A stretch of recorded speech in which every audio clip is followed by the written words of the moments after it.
So hopefully you've been through and just tweaked the settings a little bit more and just played around with them, so when you run the simulation you get something similar to this, where the hair just falls over the head.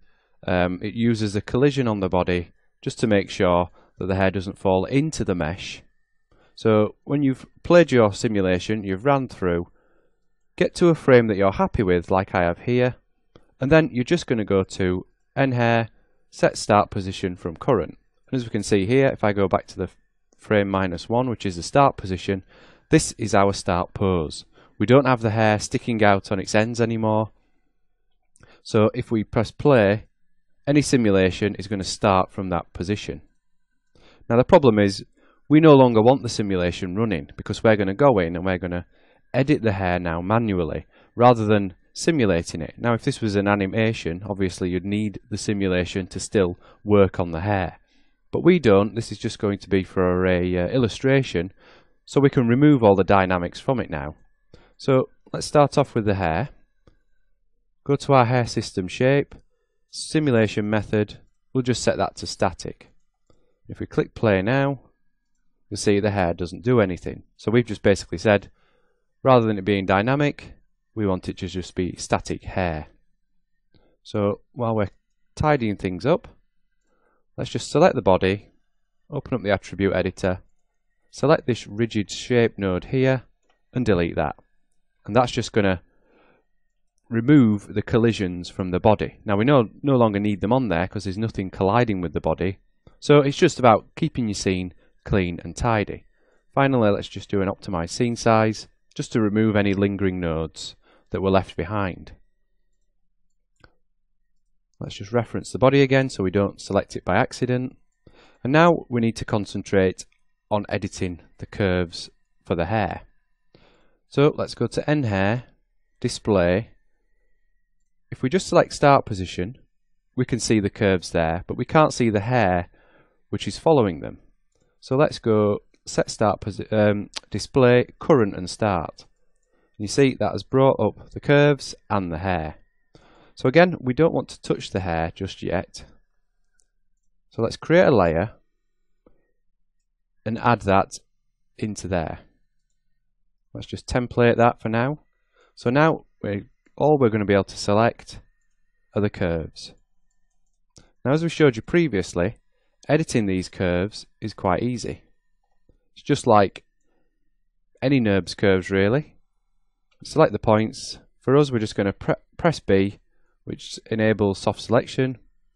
Hold down our middle mouse button and then we can increase the fall off. And this will mean that if we move this bottom point here, the others are going to smoothly follow as well and be nicely spaced. So with this, we can make the hair longer, like so. We can start to move it away from her face, and as you can see, the paint effects is going to follow as well. And also, if we wanted to, we could delete this end part here and make the hair shorter. So it's just about going in manually and editing these points. As you can see, I'm moving these points here, but there's hair over here moving. So let's just make things a little easier for ourselves. Let's select the hair, go to our hair system shape. Let's make that clump width a little bit thinner, maybe just about halfway. Let's see what else we have, which we can adjust. Bend follow, we can just adjust that a little bit. And the clump width scale, maybe make the points, make the end points a little bit, well, so towards the end they come to a point. Clump interpolation, let's reduce that right down. And as you can see, what that's trying to do is blend the clumps together. If we reduce that to 0, we can see each clump clearly. And that's just going to make it a little bit easier for us to go in and actually edit. So let's leave that at that for now. Let's just template the hair again.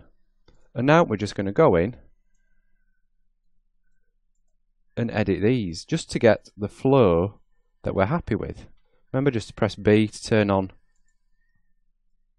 soft select and off soft select. What you can also do, if we go back around to here, we had this stray curve sticking out here. Just to make things a little bit easier, modify center pivot. That'll just bring the pivots up. As well as editing the points on a curve, you can also just edit the curve completely and move it out and in and out and in. So we can just push some of these elements back in towards the head. Maybe if it's not spaced out as nicely as we need, we can also adjust those. Again, using soft select just to help adjust these hairs. So these we want away from the face. So we could pull these points across like this. Now I'm just doing this quickly, so you have to bear with me. But you get the general idea. You could even, if you wanted to, if we select the curves, let's just put that scalp object in with the body for now.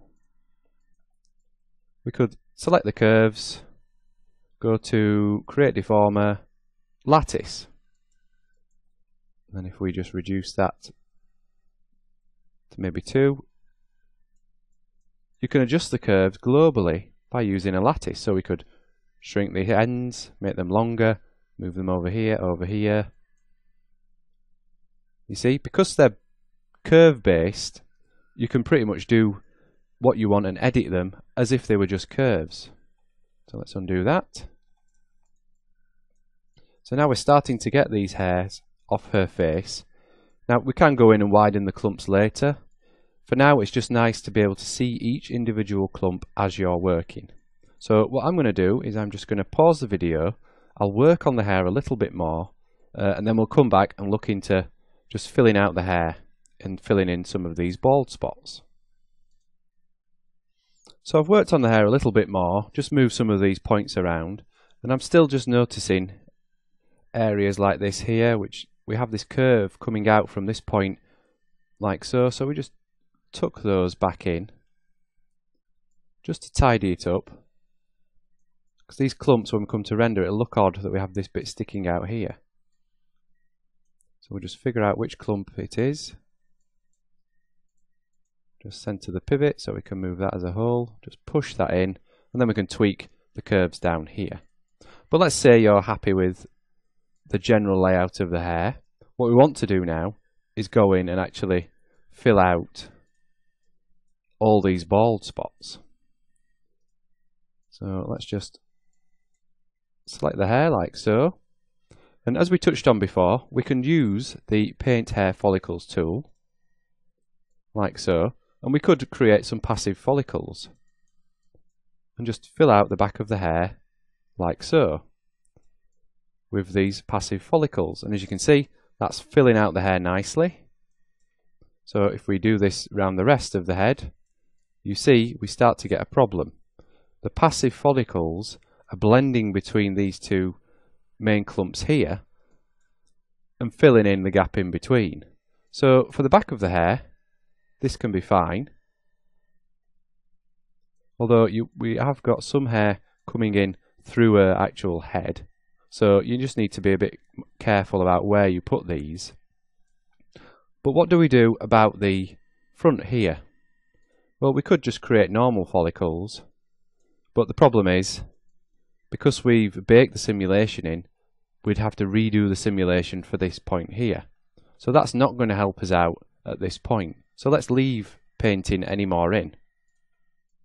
What you can do though, let's just display current and start to bring back those curves. What we can do is say, okay, we need to fill out these areas here, so why don't we just add a few more curves in? So let's duplicate a curve like that, but hang on, that hasn't got any hair on it. So how can we use that? Well, because there's a hair system already in the scene, we can just go to Assign Hair System Shape 1. As you can see, that has added that hair system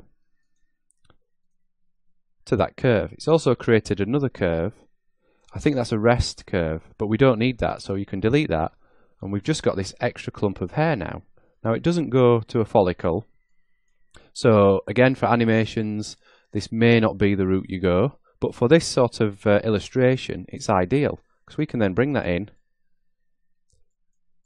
and then just adjust it like anything else. So we could bring that over here.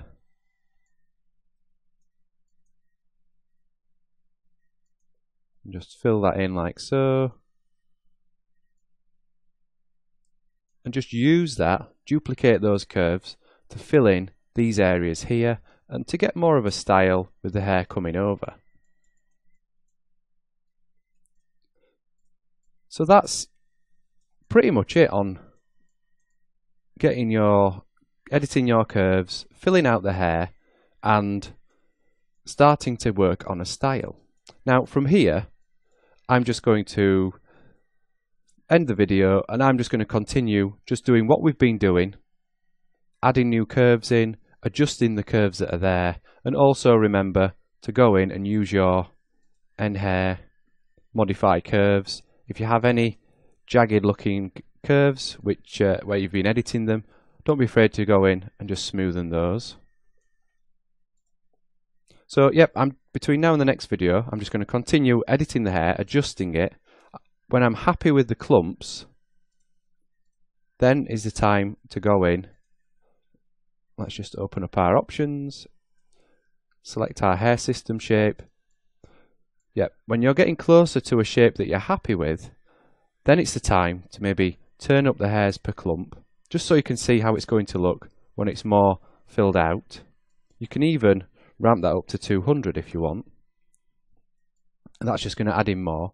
And as you can see, that's filled out the hair nicely. We've got a few, just a couple more patches here, so we could probably just add in a couple more curves. Tidy up some of these curves around here, and then you can start to play around with the actual clump width. Maybe if you want it wider or thinner, and maybe if you want to remove that tapering off the end. As you can see, we can flatten the edges out like so. So from there, it's completely up to you.